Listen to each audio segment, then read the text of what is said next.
Okay, this next question comes to us from a small startup that's thinking about a patent portfolio for the first time. So they're asking, what should I ask my new counsel or my potential counsel about when it comes to cost, to get a good idea on what they should expect? And there's lots of good questions. First and foremost, knowing how your counsel is charging for things. Like, it's pretty typical that counsel will do flat fees or capped fees. So, for example, to write a patent application, it might be $10,000 or $12,000. It depends quite a bit on the technology. But asking them up front what the expectation is for the project is important. Provisional patents are cheaper, mechanical stuff is cheaper than chemical stuff and that sort of thing.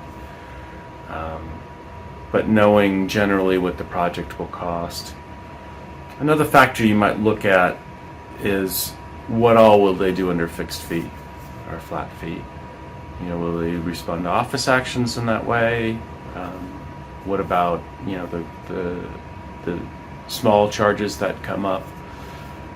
We have a few clients that will have negotiated an amount for all the small things that happen, the signatures that are needed, the letters that are reported out for the life cycle of the patent. So maybe a few $1,000s for that, or just as they come up.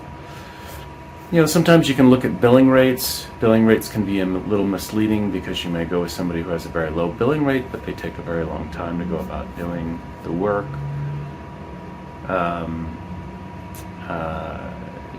If you're doing a little bit of volume, often you can get a discount. But that a little bit of volume, a small startup might not be able to reach those kind of breakpoints. They tend to be based upon volume. So if you can keep a steady flow of work coming, a discount in some cases can be appropriate. But you got to be careful on the discount. Some firms start off with extremely high billing rates and then, will give a discount to just about anybody. But that discounted billing rate may be more than others would be. So get a sense on how long the person's been practicing, because billing rates go up over time, and that might be a way to kind of differentiate between different counsels. And then, put your counsel on the spot and ask them what it's going to be end to end for the project. So say you're filing a patent application.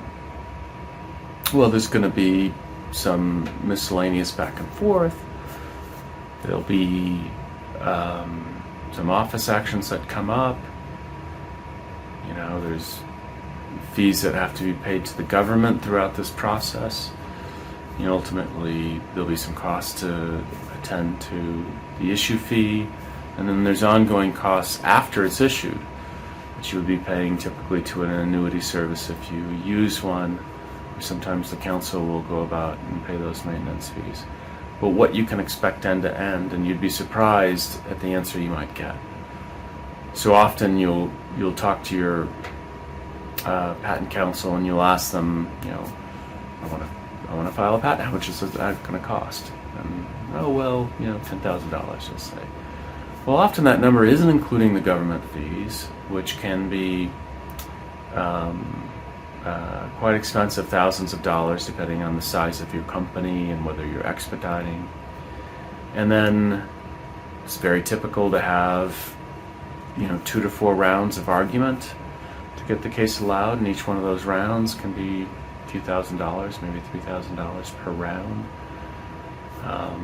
And then the annuities or the maintenance fees out the back end are quite expensive too. So what I'll often do is give a more practical estimate end to end.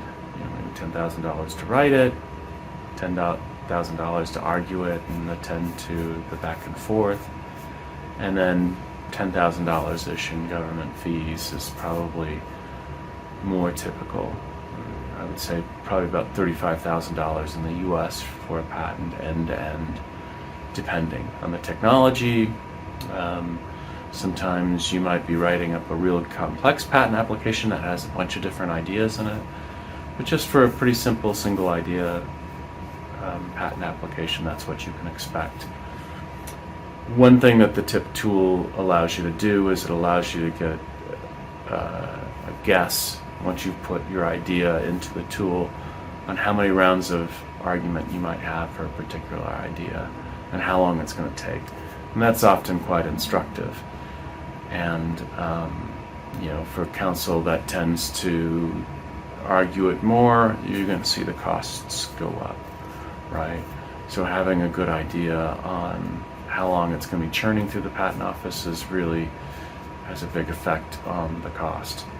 And then finally, I'll mention, I've just been talking about getting a patent in the US, but often you might have a strategy where you're going into foreign countries.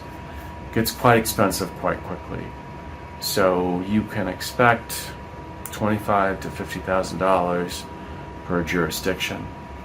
And I say jurisdiction because sometimes it's a country like China. Sometimes you can do a filing in Europe, at least initially, where you start off centrally and then you ultimately pick the countries. So getting an idea about foreign costs is tremendously important.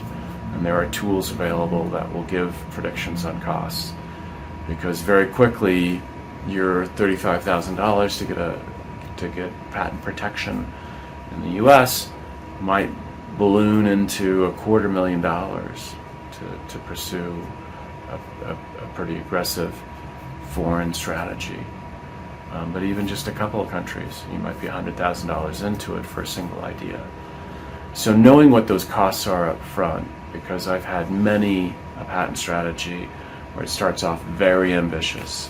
One client that once said, I want to file everywhere on earth, right?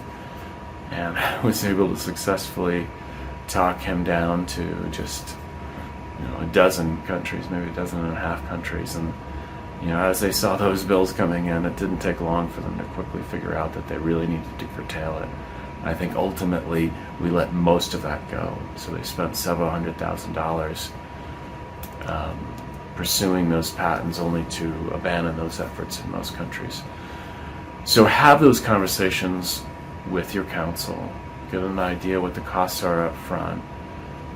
Indicate you don't like surprises, or how where you are in your funding cycle and stuff like that, so that if there is something unexpected, and unexpected things of course happen, that they should come back to you and say, hey, look, as it turns out, this case is going to be tremendously difficult to get to the office, because it ended up perhaps with an examiner or a part of the patent office that just is very stingy about allowing patents.